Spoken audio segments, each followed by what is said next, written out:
is Your Last Meal. I'm your host, Rachel Belle, and every episode I interview a celebrity about what they would choose to eat for their last meal, and then we explore the history of that food, the culture, and whatever else we can cram into 30 minutes.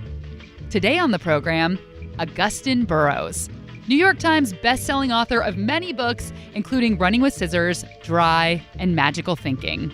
Because you've written so many memoirs about so many personal things, is it weird when you walk into a room to do an interview or to do a book reading that everyone knows everything about you? It's not as weird as you'd think. And it makes me feel like I'm totally comfortable asking incredibly personal questions to complete strangers, even if it's like incredibly rude and invasive and not at all my business. Do you want to ask me a rude, invasive question? I can't think of one, but when one comes to mind, I'll totally do it. Augusten has a new memoir out. It's called Lust and Wonder, and it's about two of his life's big love stories. And he tells us how he went from being an alcoholic advertising copywriter to a stark, sober, best-selling author.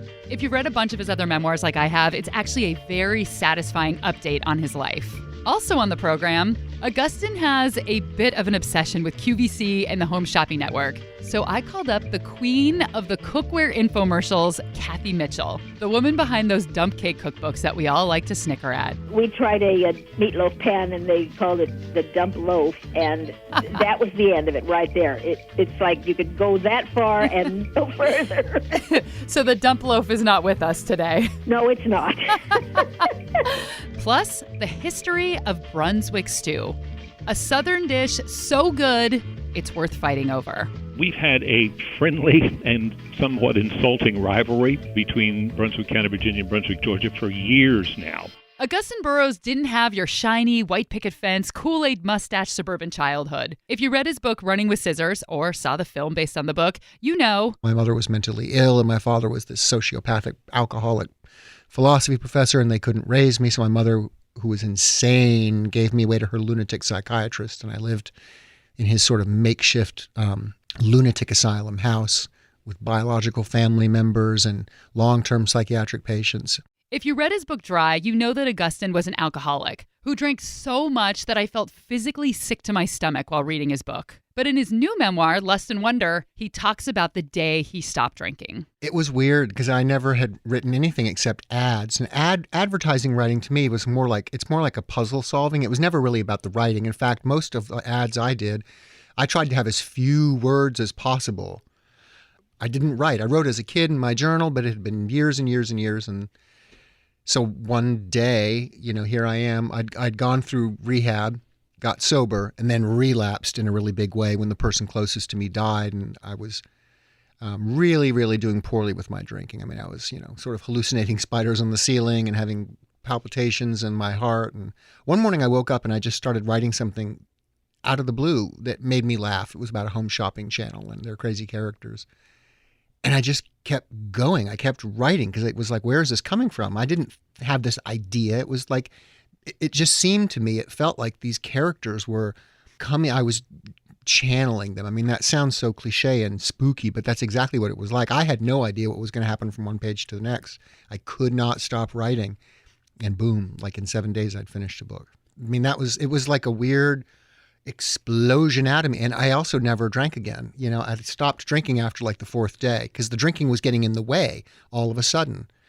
And I wasn't reaching that sort of place where I would always reach when I drank, that oblivion, that sort of zone. I couldn't get to it. I was so distracted and alarmed and fascinated by this writing.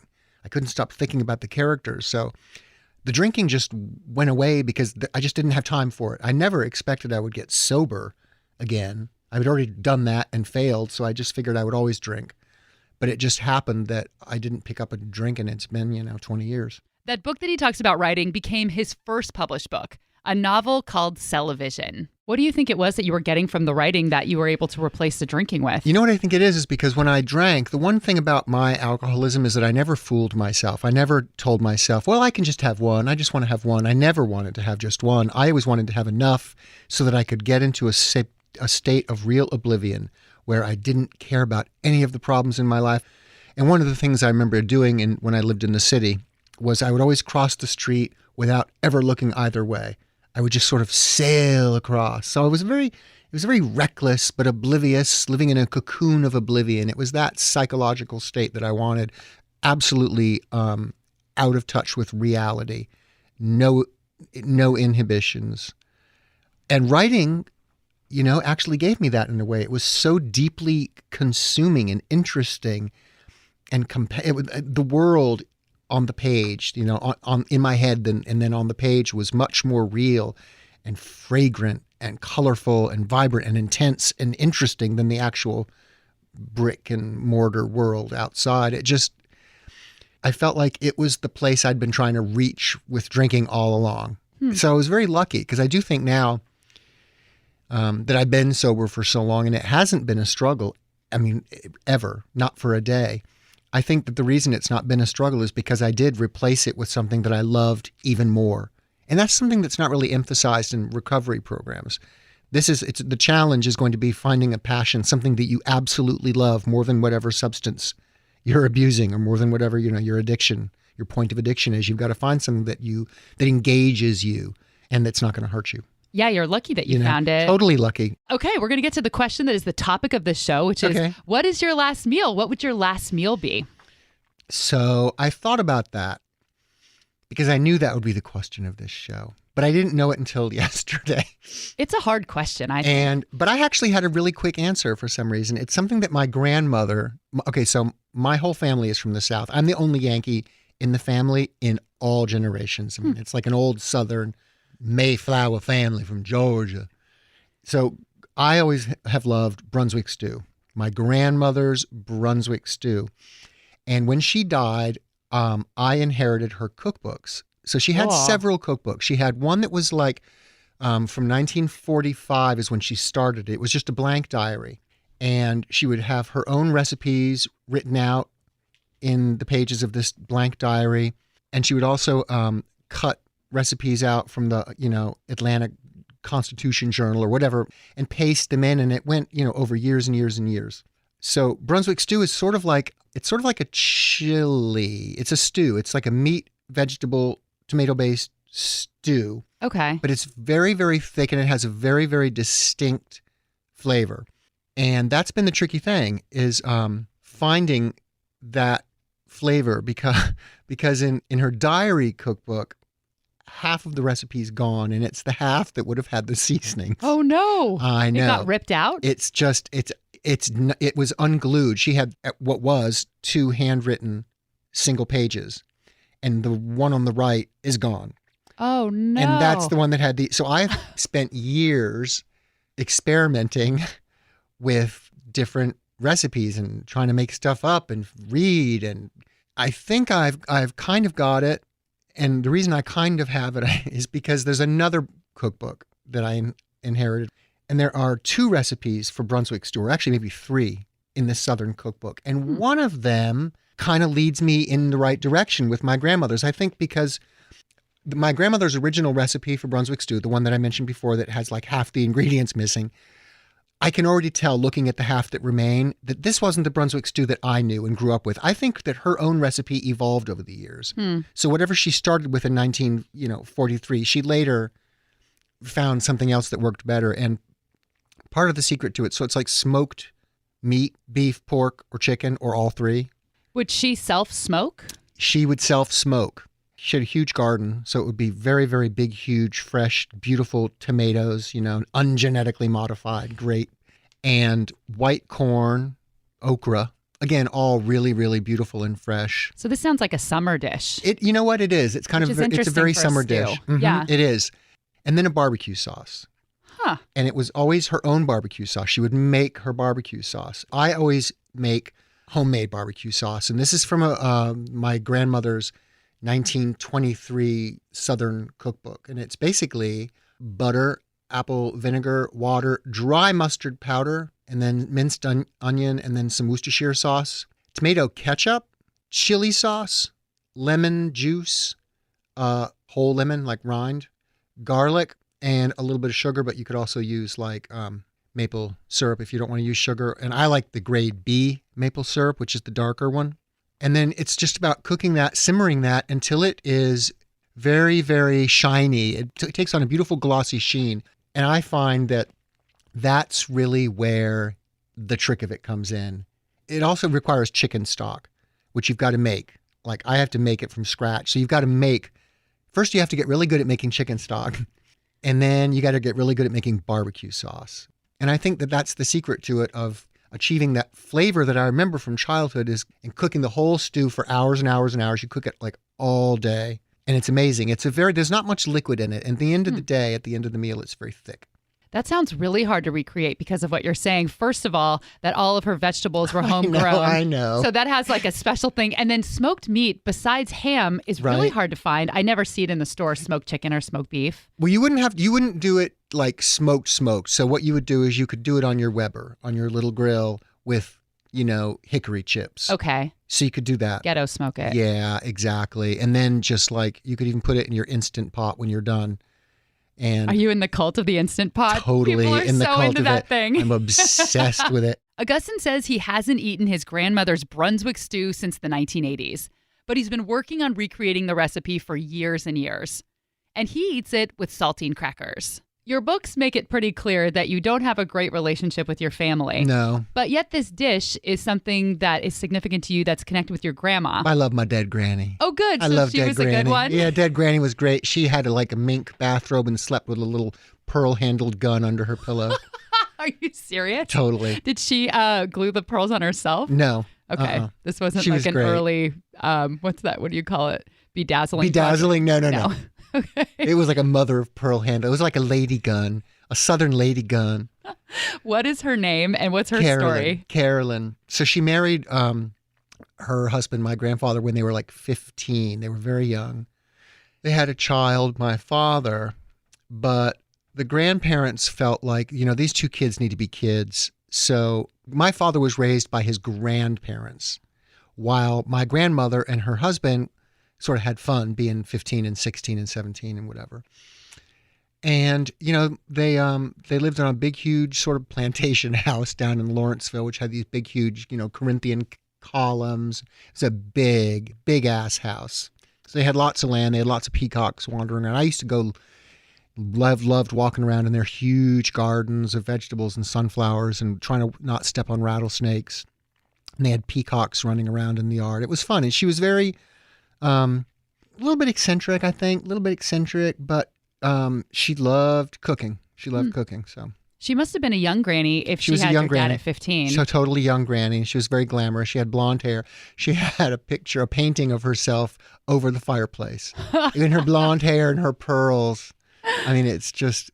That's so amazing. She's kind of tacky, So you have a love that you talk about in Lust and Wonder for jewelry. Right. Is that where it comes from? Totally. That's where it comes from, because she was obsessed with jewelry and especially jade. So I am too. I totally inherited it. And Which is so funny because you don't look like a dude who'd be into right? fine jewelry. I know I don't at all. You're not draped in it right now. No, I'm not. But I totally am. Like, as soon as I leave here, I'm going to have to go like online and look at, filigree opal rings. I just want to paint a picture here.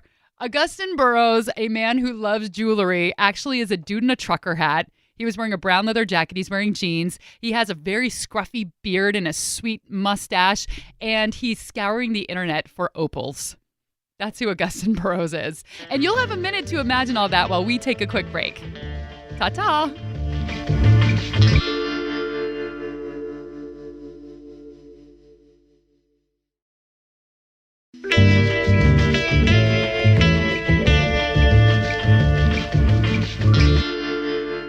Augusten Burroughs chose Brunswick Stew for his last meal.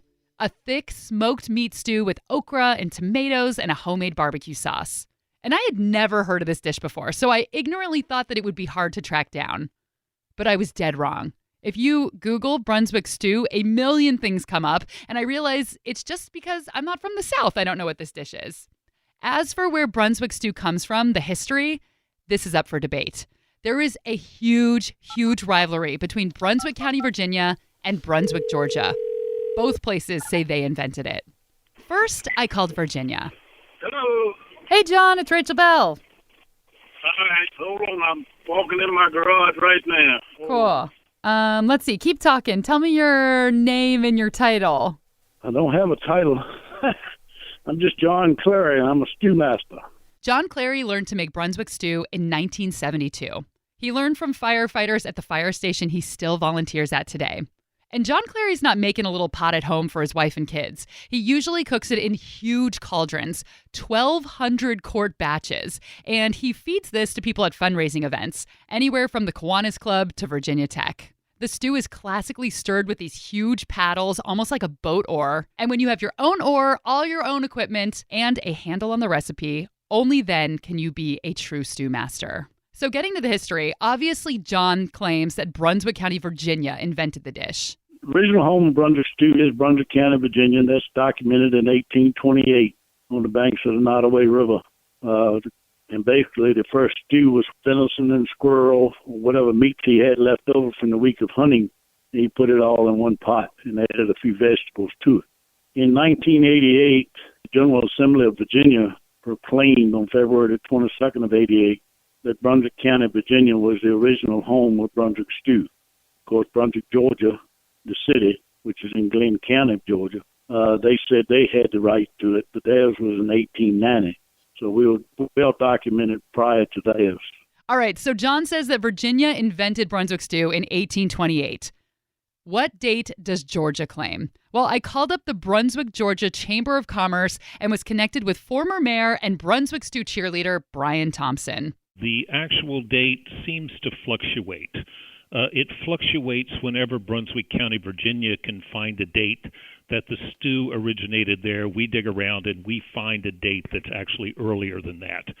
So the last count, it was back in the late 1700s when Brunswick was laid out. Every now and then, the rivalry extends beyond Virginia and Georgia. We've also had little dust-ups with like Brunswick, Ohio and Brunswick, New Jersey, that occasionally they get a wild hair and they suddenly think that, that Brunswick stew originated in their community, which is just absolutely absurd. But Brunswick County, Virginia and Brunswick, Georgia, we've been dueling over this for decades now. I mean, it goes back probably 50 years or more. I mean, it's gotten to the point to where at one point we had our state legislature here issued a proclamation recognizing Brunswick, Georgia as the birthplace of Brunswick stew. Then, of course, Virginia did the same thing. They had their legislature do the same thing. Both Georgia and Virginia hold annual Stewbilees, which brings me so much joy. And at these Stewbilees, stew masters compete for the title of, Brunswick Stew Master. And one year, the folks from Georgia went down to Brunswick County, Virginia to compete.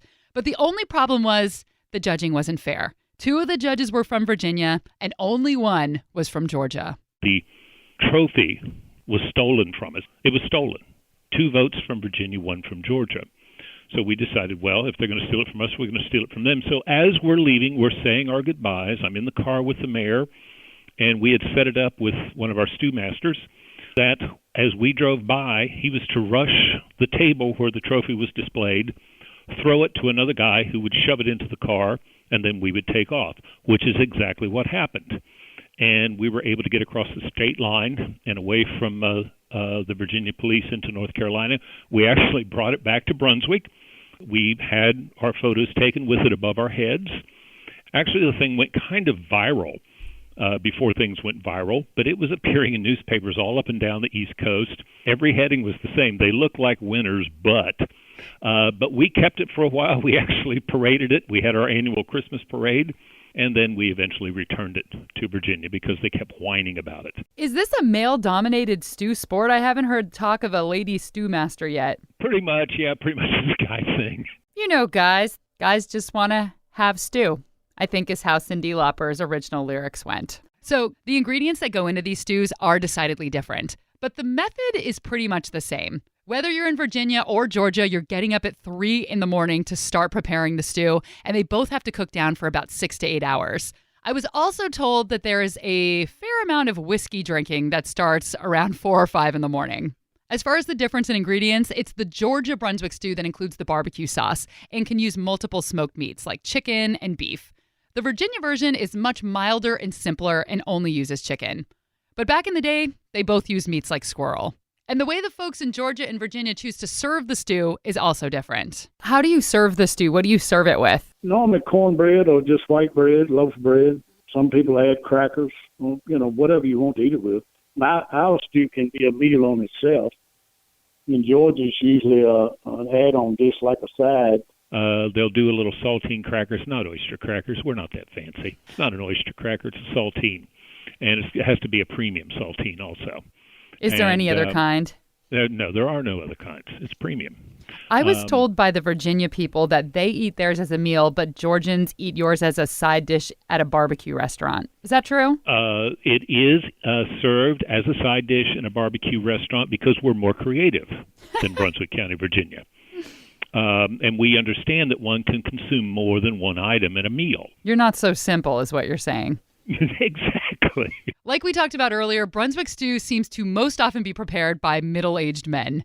So John Clancy has made it his mission to try and mentor young stew masters to try to keep this tradition alive. The younger generation, is hard for them to do this. I don't know, because of the time that it takes, the dollars that it takes for the equipment, or just them not being willing to do it. It's not easy. You know, it's a long day. We'll start at 2 or 3 o'clock in the morning to have it ready by lunch. It seems to me the young people today just don't have enough time to get involved in it or want the food with it. They'd rather sit there with their iPads, I guess, and play and go to the store and buy something to eat. Kids today, they don't appreciate stew. Yeah, well, they don't appreciate work, a lot of them. But yeah, they like to eat it, but they just don't want to cook it. We're such a fast food world today, we can go to the store and pick up anything we want and don't have to prepare it. We have to take a break. So take a minute, make sure you're subscribed to the podcast, leave us a review. You have a little bit of time. And when you're done, I'll introduce you to a woman you may not know by name, but you definitely know by sight. The queen of the cooking infomercials, Cathy Mitchell.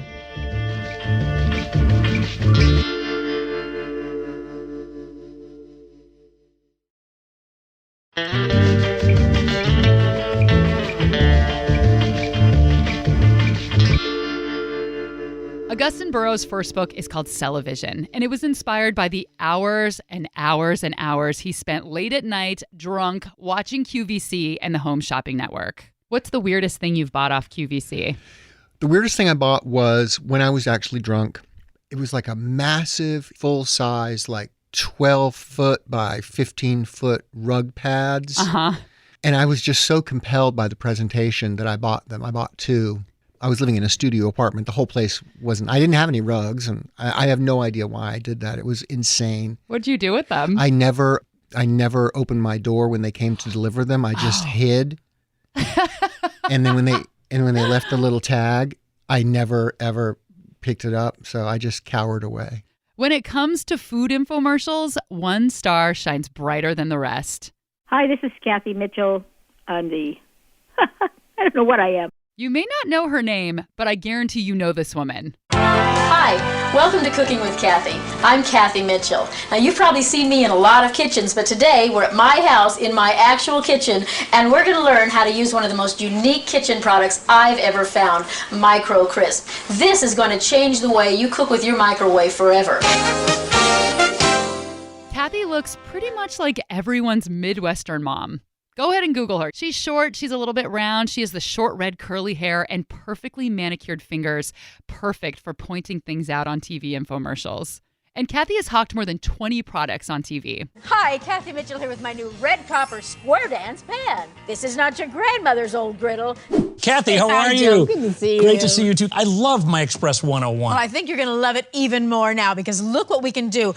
Now notice this latch. When I close it down, it locks in place. And that's what seals the sandwiches at the edges and cuts them as they cook. Cathy has written 8 cookbooks, including Dump Cakes.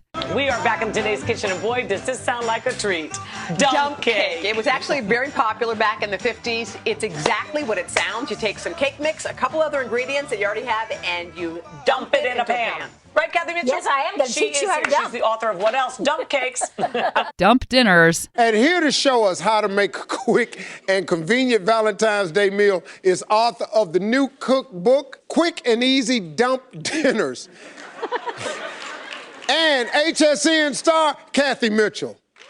And Dump Soups. You have to admit that you know that people do snicker a little bit at the name. Do you not know that? Oh, yes, I know that. And don't you think that's probably part of the reason it's successful? Yes, I do. And I was wondering if that was something that nobody noticed. Oh, believe me, everybody noticed. That relieves me. Sometimes you take those things that prove to be successful and you take them just a little too far. We tried a meatloaf pan, and they called it the dump loaf, and that was the end of it right there. It's like you could go that far and no further. So the dump loaf is not with us today. No, it's not. That's hilarious. And I just cringed when I heard the name. It's just sometimes when they want to name things, it's just like, I go, oh, come on, really? So how did you get into this? You have this very interesting, very specific celebrity that you do these infomercials, and you're a spokesperson for all these kitchen items. Where did you get your start? I started in the fairs, home shows, demonstrating products at the fairs. You know, the people up on the box with the microphone that gather a big crowd around them, and suddenly you own a kitchen appliance you never had any thought you were going to buy before that. The vacuum that can suck up anything. That's exactly right. I think really believe it's because I'm kind of every woman. I shop at Walmart and Kmart, and I shop at the marts. You know, I make real simple, easy food. I'm not a chef. I'm just a cook. I'm always looking for shortcuts, and people seem to believe when I say something is good or something works. You know, I just have a believability, and I've kept that because I just don't sell something that doesn't work. Cathy's very first infomercial was for the Snack Master, something that I picked up at the thrift store many years ago. It's the little nonstick grilled cheese press machine. Well, it's a funny story. In '89, the FCC released the half-hour infomercial format where you could buy a half an hour of time, and so everybody was kind of scrambling. I think Ron Popeil probably did the first one, but I was one of the first three. The guy that owned the Snack Master kind of said, hey, these TV commercial things are kind of interesting. Why don't we try one? And I knew the demonstration, and so I was elected. And we went down to a little studio in San Diego, rented it for 5 hours. By today's standards, it was kind of like, let's put on a show in the garage. Very simple camera angles, no food stylist, no makeup lady. You know, I had to borrow a lipstick from the secretary in the outside office's purse because I didn't have a good lipstick with me. And just went through and basically did my fair demonstration. But the funny story, because afterwards the guy that owned the company said, you know, we never talked about paying you for, you know, your time here today. So he says, I'll give you $1,000 for your time here today, or I'll give you 50 cents for each machine we sell. But bear in mind, we might not sell any. So I took the 50 cents, and we sold 1 million machines. You choose some pretty interesting recipes. I've been watching you for a long time, and the thing that I remember the most is that you use soda in recipes. Like you're making a cake with Dr. Pepper, you're putting Coke on like a marinade. Where did that come from? I believe the first one I did when I was selling the turbo cooker, what it was a machine that you put the food on a rack and you put a liquid in the bottom, and the steam helped with the cooking process. And I was making some cupcakes. And I was trying to think of what I could put in the bottom that would have anything to do with cupcakes. So I dumped in a can of cherry pie filling. But it was too thick to just turn on the fire and cook it for a half an hour. So I needed something to water it down. I didn't want to add water to it. So I was drinking a cherry Coke. I just thought, well, hey, that'll work. And then I thought, well, heck, if I use the rest of it as the liquid in the cake mix. So I made cherry cola cupcakes, and they were delicious. And I couldn't believe how much the cupcakes rose. And then when you start looking at it and figure out why, I realized that the carbonation in the soda helps the food to rise. And you can actually use, instead of putting in 2 eggs and oil and water, I can dump in an equal amount of soda, which is generally about 12 ounces. So once I discovered that, you know, then, wow, the world was my oyster. I use it in biscuit mix to make biscuits. They rise really nice and high and light. Plus, you can use it as a flavoring if you put orange soda in biscuit mix with some mandarin oranges, and it makes like an orange-flavored coffee cake. All of the products that Cathy sells have one thing in common. They aim to make cooking and cleaning easy. Everything is freakishly nonstick, can be cleaned with a single swipe of a sponge, and you can always make a meal in one pot. You know, I'm talking to people across the country. If you exclude the elite LA people and the elite New York people, all the rest of the country is just meat and potatoes, and that's the kind of food I make. I should live in Nebraska or something, because that's the kind of food that people eat, that real people eat, and I feel like a real person. They want meat, they want potatoes, they want a vegetable, they want to get it on the table quick, and they just want to be done with it. Nobody wants to spend an hour cleaning up 17 pans from making dinner, and nobody does. which is why half the world orders pizza, because they just don't feel like cooking dinner. Her recipes involve boxed cake mix, cans of soup and pie filling, pre-made pizza dough and biscuits, jars of tomato sauce, and pre-shredded cheese. All stuff that you would stock a bomb shelter with. People come over and they go, well, I'm coming here if the world ever ends because you've got so much food. Wow. But when you're testing, you just never know what you're going to need. Is your cupboard just full of all of these products? Do you have a Chef-O-Matic Pro and a Press Quick and a Pasta Boat and an Express Platinum, a hogwash scrubber, a La Presse, turbo cooker, Fry Pro 2? Do you use all this stuff? Yes. As we get ready to wrap up this episode of Your Last Meal, we turn back to Augusten Burroughs, who has told us a lot about his past in many of the books that he's written. And from his most recent memoir, we kind of know what he's up to now. But what does the future hold? As somebody who's read your other books, it's cool to read this new one, Lust and Wonder, because it's kind of like, where has he been? You know, the VH1 story, where is he now kind of thing. Exactly. Because now, you do learn that, I'm sure you do still have little problems like everybody does, but things turn out pretty good for you. Things totally turn out great. Yeah. Mm-hmm. And it's nice to read that. And it's like, and it's nice to have that little happy ending, but like now it's not nice. Because you know what I mean? It's like happy is not interesting. No. But that gives me the chance to work on fiction, which is what I've always loved anyway. That's what I was going to ask is, are you out of material to write another memoir? Well, no, there are other things too, but that's a whole different story.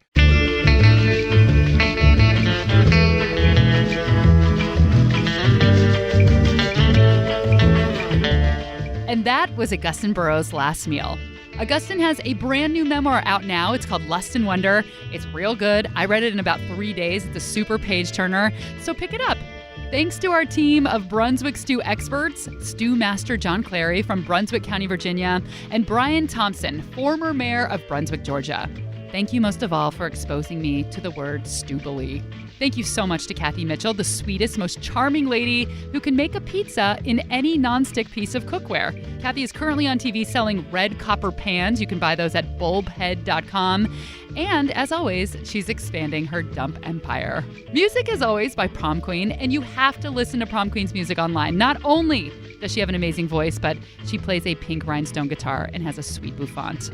This episode of Your Last Meal was produced by Aaron Mason and me. And if you have a second, make sure and leave us a review. It only takes a minute, and it means oh so much. I'm Rachel Belle, and until next time, this is Your Last Meal.